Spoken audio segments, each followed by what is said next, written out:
Hi, guys.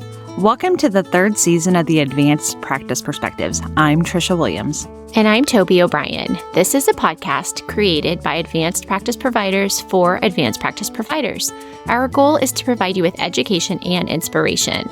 We will be chatting with pediatric experts on timely key topics and giving you an inside look of the various advanced practice roles at Children's Mercy. We are so glad that you're joining us today. So sit back, tune in, and let's get started. Today, we are pleased to have Christy Moan with us. She is a family nurse practitioner who specializes in pediatric sleep at Children's Mercy. Welcome to the podcast, Christy. Hi, guys. Thanks for having me. You're so welcome. Tell us a little bit about yourself. So I have been in the sleep clinic at Children's for almost 5 years. It'll be 5 years in January. And previously to that, I worked as a practitioner in ENT for 2.5 years and a practitioner in asthma and allergy for about 6 years. Prior to that, I was a nurse in the hospital for 11 years.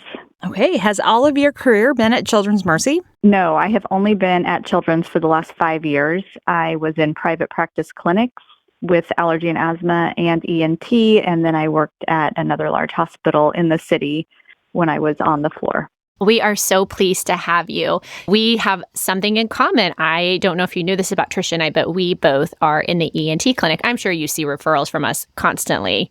You see all of our sleep kids that we need you to see, but we are excited to talk sleep with you today. Will you kind of start us off by talking about sleep and really the importance of sleep? I mean, it's such a funny thing. We know it's so important, and yet it can be so complex, and people have so much trouble with it, and it's such a struggle sometimes for families and pediatricians, and anyone working with kids knows how sleep can sometimes be a struggle. So I wonder if you can talk a little bit about the importance of sleep. Sure. Sleep is important, obviously, from infancy until older age. As parents, it can be extremely stressful, not only when kids aren't sleeping, but then also that impacts other kids in the house and parents. As young children, we're growing and developing, and if we're not getting the sleep we need, it can impact behavior at school as well as just the ability to grow. And then same as we get older in the teen years, it becomes extremely important for these kids to get adequate sleep in order to continue to develop and function in school. But I think one thing to mention that I don't think people think about often is just the impact of lack of sleep that we see in any age child has a pretty phenomenal impact in the family dynamics, just causing a lot of stress and anxiety with parents and sometimes siblings if there is a child in the home that is not sleeping well. That is a new concept for me. I'm just having this huge aha moment about the family stressors. That is something definitely to keep in mind. I would also really like to know some tips and tricks or whatnot about best sleep practice. We talk a lot about sleep hygiene and things to that nature. What are some things that you can shed some light on in that?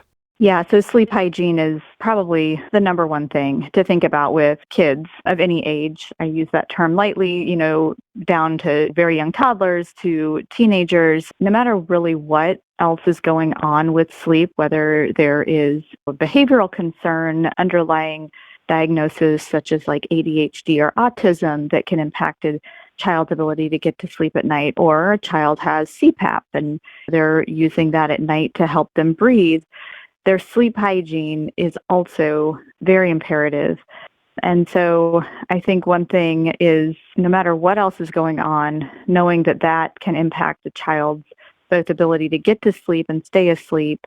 And it starts when they're really young. And I think that one thing that is kind of important, and we try to stress this in the sleep clinic, but it's the importance of routine. So I would say that routine is the probably number one thing with sleep hygiene with kids. Kids thrive on routine, and without it, things start to kind of go amok. And so routine could include both just the routine of bedtime, whatever that is, bath, books, whatnot, but also just the consistency and providing a good environment for kids to sleep in. But also families need to be consistent with those environments for both young children and teenagers.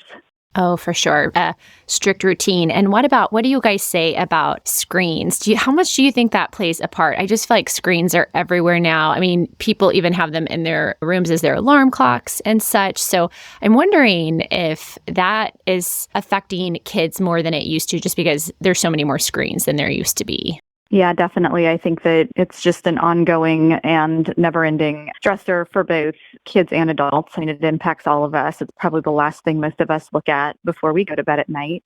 Kind of the generic recommendation is really no screens in the bedroom would be ideal. We definitely don't like to see kids have TVs, video games, things like that in their bedroom, just because a lot of times parents aren't even aware with those older kids how much time they're spending on them. They're kind of shocked sometimes when they come to clinic and they're honest with us that, yeah, I'm up till midnight or 1 o'clock playing video games. So kind of a generic recommendation is 30 to 60 minutes before bedtime, we would like kids to avoid screen time. It's not just the blue light, it's also just the brain process. It kind of can get you revved up. It can make it harder to shut things down. And so trying to avoid, whether it's iPad, a calming video that families watch with kids to help them relax before bed. We try to suggest different things that can be actually more relaxing for the brain, like reading books or listening to calming music. And the kids that have the phones in the room for alarm clocks, the suggestion I try to give is keep it across the room so that you're not looking at it or flipping it. But I honestly really try, even teenagers, I just suggest get the phone out of the room. Don't leave it in there at night. Go put it in a safe spot, parents' room, kitchen, so that they don't have access to it to be distracting, whether it's beginning of the night or in the middle of the night. I heard a wives' tale, I think a few years ago, that the rule used to be 2 hours before bed. I think it's more realistic now to say an hour before bed or something to that nature for screen time. But I always thought that it was related to the blue light and like it stops the body's natural ability to secrete melatonin. So it's interesting. You're also right, like the brain punch and your brain needs to calm down and settle down before sleep. But so it's multifactorial is what I'm hearing from you, correct? Yes, it's not just that light that can be stimulating, but it's just when you're watching something, whether it's a YouTube video, you just kind of get caught up in it. And so you can kind of go down that rabbit hole of your thoughts are just kind of following with it, or it's very stimulating to that brain. And so trying to keep that distanced from when you are laying down to go to sleep is ideal. And I will say, you can't make a blanket statement that fits everyone. There are certain situations where it may be the best environment for them to watch a very short video or something. And so I don't want to 100% say that's always the recommendation, but it's definitely not what we would like to see on a regular basis with kids. Right. Sure. So I have one more question about sleep hygiene, just because it's so interesting to me, because I have 2 teenagers. And they are both very different sleepers and have always been very different. But we did things differently when they were very young. My first child, we went through a lot of trials and tribulations to get her. I had a lot of postpartum depression, so I held her all the time. My son, we had 20 months later, and y'all know we don't have time to we need that kid to sleep. So we learned a lot and grew from that experience. And so my daughter, at the age of 18, is still a terrible sleeper. My son is an amazing sleeper. He goes to bed at 10:30. He wakes up ready to go in the morning. And so is there research supporting this? What are your thoughts on establishing an early sleep pattern so that they have a lifelong history of good sleep? Does that make sense?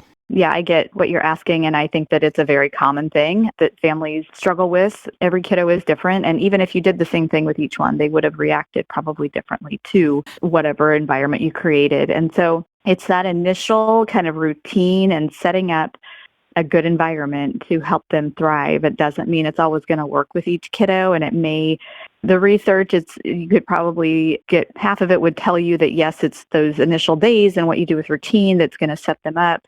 Others are going to say it's more internal and that there's things that you can impact, but more it's their body's response to how they're growing. So I don't know that there's a really good answer to why some kids have different kind of tendencies towards sleep. But I will say the sooner we can get kids to be independent and falling to sleep on their own, that is the big thing. So we have both kind of with sleep hygiene, I guess we can kind of transition a little to talk about falling to sleep on your own versus like night awakenings. And so we kind of try to focus on if kids are struggling both with falling to sleep on their own and then needing somebody if they wake up at night, we focus on that independency and getting to sleep on their own. And so I think that that's something that sometimes, whether it's a colicky baby or you're just in a situation where you have the ability to hold them and cuddle them and you don't realize that you're maybe causing some long-term concerns with their sleep.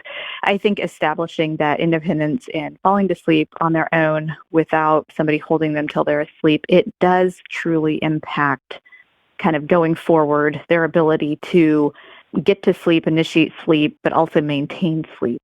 I don't know if had you done something differently with your daughter that she'd be a much better sleeper, but I do think that it does impact their sleep for years to come on how it's handled when they're super young.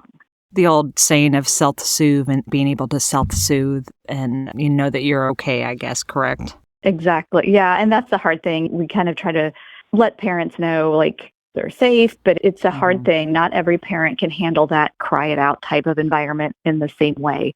And so we do have a great sleep psychologist in our department that if a family is really struggling with some of those kind of hygiene, more behavioral things, that we will refer them to him to help with much more specific kind of ongoing support in that. And there are a lot of kids that have medical reasons. You can't let them just like cry it out, and it can impact other health concerns that they might have. But definitely in a healthy child, letting them kind of figure out how to get to sleep on their own, and that reassuring the family they're okay, this is temporary, this will pass. It can be hard because a lot of families or parents don't want to let their child cry. So it can be difficult to say, it's okay. We're going to get you through it. Absolutely. I think that we're so lucky to have a sleep clinic that we can send our kids to, and outside PCPs or internal PCC people can send their kids to talk with you, just because we can tell them routine, no screens, they need to fall asleep on their own. But ultimately, sometimes it takes just coming in to seeing you and talking with you in more in depth, just because you can kind of dive in deeper to all of those questions that maybe other people kind of aren't quite as in tune with. Can you talk a little bit about the kids that come to see you in sleep clinic and what types of kids are typically referred to you? And if maybe, someone out there listening in our area that refers to or would consider referring to the sleep clinic, like what are kids that you think are really great candidates to come in and visit with you? Yeah, so we obviously receive a lot of kiddos that have insomnia is a big one, and that can be a very generic term. And then we also have the snoring, breathing-related sleep disorder, potential sleep apnea type of kids. Insomnia, I would say, is probably one of the biggest things that we see, and that obviously can include a kiddo that has trouble falling to sleep or trouble staying asleep, whether that is a 3-year-old that can't sleep without a parent or a 17-year-old that lays awake for hours, the brain won't shut down. So it can be a very broad type of referral that we get. And obviously we have to kind of look at, are there any medical things going on? Are they restless? Do we need to check a ferritin level? And that can be Sleep 101. I think for us, it's looking at, is there something that's making it hard for them to relax and get comfortable and fall asleep or stay asleep? And then also, are there breathing concerns? Usually families are aware with young children, especially if there's concerns about snoring or gasping, things like that at night that may indicate they need a sleep study to further evaluate why they're having trouble with their sleep, which may be that they're coming in because they're having daytime fatigue due to poor quality of sleep.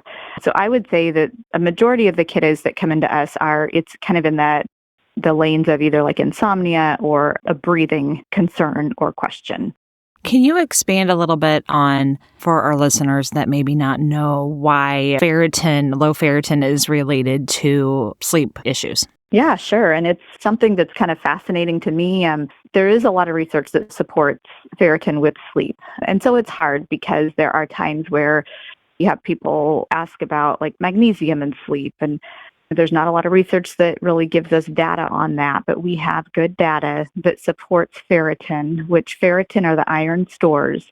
So if ferritin level is we call it low, I call it low for sleep. So their ferritin level is almost always medically normal. So there's a big difference between what is medically normal, which means that you have adequate iron in your diet or you're processing your iron, there is no concern for underlying absorption issues, things like that. There's a level for that. And then we have a much higher level that we like to see if there are sleep concerns. So if somebody comes to us and they're complaining that they're restless at night, their legs bother them when they try to fall asleep, or they're kicking their sheets off throughout the night, or they're getting adequate sleep, but they're still tired in the morning, one of the first things that we recommend is checking a ferritin level. And so if that ferritin level is lower, then starting an iron supplement can push that level up. And it's, like I said, it's a much higher threshold than what is considered medically normal. So it's, again, not an absorption issue, not an underlying health concern. It's truly related to what we're seeing with sleep. If we can push that level up, we will usually see an improvement in the restlessness at night, the trouble getting comfortable, trouble falling to sleep, and sometimes those night awakenings. The ferritin level can also sometimes impact the kiddos having night terrors or episodes of sleepwalking. Those can all be connected to that ferritin level. And ferritin, it binds with chemicals in the brain. And so if we can get that level up, it can help kind of calm some of those types of nighttime behaviors. It's interesting that it's related to sleepwalking and talking in your sleep. That's the night terrors. That's interesting. So it binds with dopamine, correct? Binds with dopamine, exactly, yeah. Okay, perfect. So this is kind of a funny story, but recently a colleague of mine, her daughter had a sleep study, and we send kids all the time to you, and then sometimes we refer them directly to get a sleep study, but I've never been in the sleep lab to see what happens. I've seen some videos and stuff, but my colleague showed me pictures of her daughter getting ready for the sleep study, and we were just giggling because I don't think I realized, I definitely haven't prepared my patients that I send over there for what to expect probably as well as I could have. So will you talk a little bit about what a kiddo could expect or a family might expect if they did get a sleep study? Sure. So one thing I kind of would want to say also is just because you get referred to the sleep clinic does not mean that your child is going to need a sleep study. I feel like that's one expectation that can be either just perceived as part of getting referred to the sleep clinic, or that's just kind of how it's presented to you that you're going to go get a sleep study, that being seen in the sleep clinic is truly for an evaluation to see what we can do to help sleep, but also to see if you need a sleep study. So I would just kind of want families to know just being seen in our clinic does not mean that your child 100% needs a sleep study. That's kind of why you're seeing us first, is to decide if that's needed. That being said, our sleep lab is in Overland Park. So another thing, a lot of families just assume it's down in the Adele main campus, but we do our sleep studies on the Kansas side. And there is a great 2-minute video. It's on the children's website. So you can go to childrensmercy.org and put in sleep lab. And there is a video of a kiddo getting set up for a study in our sleep lab. So that way families, I always tell parents, watch it first. If you feel like it would be helpful for your child to see it, let them watch. But sometimes it can stress kids out. So I want families to watch it first to see kind of what they think. But the night of the sleep study, I always tell kids there's no needles, there's no pokes. There's a lot of stickers and wires. And so it takes about 45 minutes for the setup from the time they get there until they get them kind of ready for bed. Kids can wear their own pajamas. They don't have to wear a gown. They can bring their own pillow, blanket, stuffed animal, whatever they like to have with them. Kids have their own bed to sleep in, or a crib. If it's a small child, we try to let the families have much of a normal routine as they would at home. So if families read to them, they can bring those books in, they can kind of do that. But we do want to try to make sure that we're utilizing that time in the sleep lab to get the adequate sleep that we need to see on the study for the evaluation that we are looking for. So they come in, they get taken to their room, and they get there's stickers and wires on the head, on the chest, a couple on the legs. They do have a little kind of probe. It looks like an oxygen tubing that goes under the nose that has just a little monitor there. It's not going to be blowing anything on them. It's measuring their breathing out. They also have a couple little Velcro belts that go around their ribs and their tummy. So they do have a lot of cords and wires, but they are still able to move and roll around in their bed. there's a bathroom in their room, if they need to get up at night, then they are able to do that. So I always try to tell kids, like, you can still move. You can, don't feel like you have to lay still. They try to keep kids on the same sleep schedule that they are on at home. So they try to have kids come in about an hour or so before their normal bedtime to accommodate that routine. Obviously, if a teenager is going to bed at midnight or 1, we try to get that set back before they come in to let them know, Right. We need you to get to bed sooner. So then once we get them set up, then they're not going to have a technician in there with them all night, but the person may come in to adjust equipment or reposition the child, but the parent's in the room with the kiddo all night. And then they come back in about 6 a.m, get them all unhooked and send them home. And then it generally takes within 2 weeks, usually, the physicians have analyzed that data, and then we are getting in touch with the families to let them know the results and recommendations based on those findings. Fantastic. So kind of takeaway for people listening is really sending them to you guys first in the clinic is probably going to be best. You can really take inventory of everything that's going on and then decide if a sleep study is even worthwhile or what information it would yield if it would be beneficial. And I love hearing you describe it. I think you did a great job describing it. And so I think that's really helpful for people referring to sleep or for providers having kiddos that they think are having sleep issues. Kind of understanding what is involved with the sleep study, I think is super helpful. So thanks for going into that. Sure.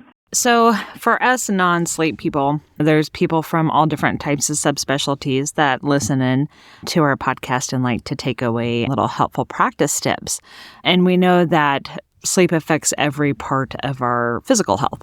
So for us non-sleep advanced practice providers, what are like some best advice that you can give us to incorporate in what we do to educate our families regarding sleep? I think the main thing is sometimes letting families know that just because their child doesn't follow the textbook doesn't mean there's anything wrong.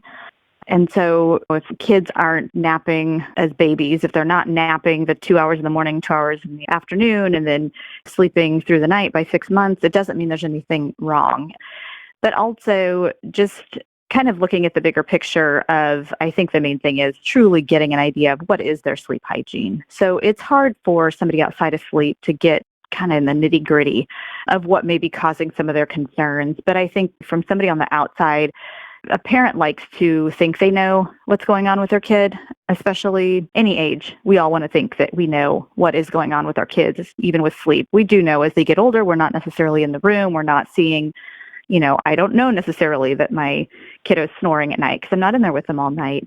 But just being present in knowing kind of, is my kid really up playing video games till the middle of the night? Because if they come to us and it's for daytime fatigue, and then we start asking questions and find out the kid's sleeping 5 hours at night, that's a good reason to be tired during the day. So maybe just kind of looking a little bit deeper into kind of what's the routine, what's going on, what else could be causing that fatigue or the trouble sleeping, and getting a little bit into what is truly bedtime. Not what time are you getting in bed to lay down, what time are you shutting things down to go to sleep. So those are just a couple things that I think anybody, even a parent, could maybe do a better job of if they feel like their kiddo is struggling with being tired. I think that's the biggest thing as kids get older, is that daytime fatigue. And it's something that anybody in or out of sleep can kind of look at. Okay, why are they tired? We make it almost impossible for teenagers to get the recommended sleep that they need, which I think is an important thing to also say. Teenagers should be getting 8 to 9 hours of sleep at night.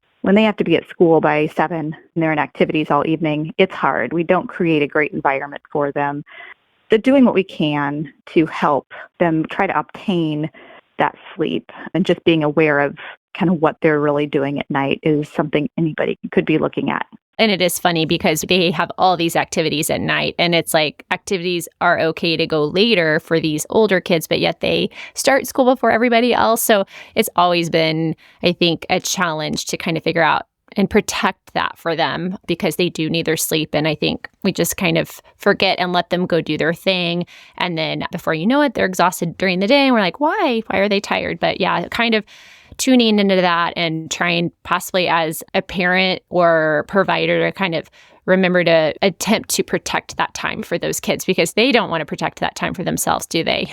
Right. Nobody wants to miss out on activities, and nobody wants to be the parent that, my kids have always told me, so-and-so can stay out later than me, and they know better than to really talk back about stuff because it's not going to change how I handle it. But we just never let our teenagers they always had their phones in our room at night. My 17-year-old still puts their phone in my room at night. It's not a trust issue. It's not a punishment. It's me being a parent and protecting that environment, that hygiene part of it.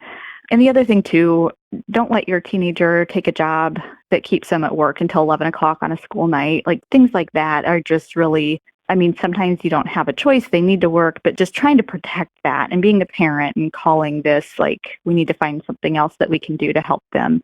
Because yeah, it's hard. The kids are definitely going to make choices based on what they want versus what they need. Because that frontal lobe's not developed yet, right? So that's why they have parents. Right. So, Christy, we really appreciate your time and your expertise today. It's been very enlightening and informational, and we love to hear from you.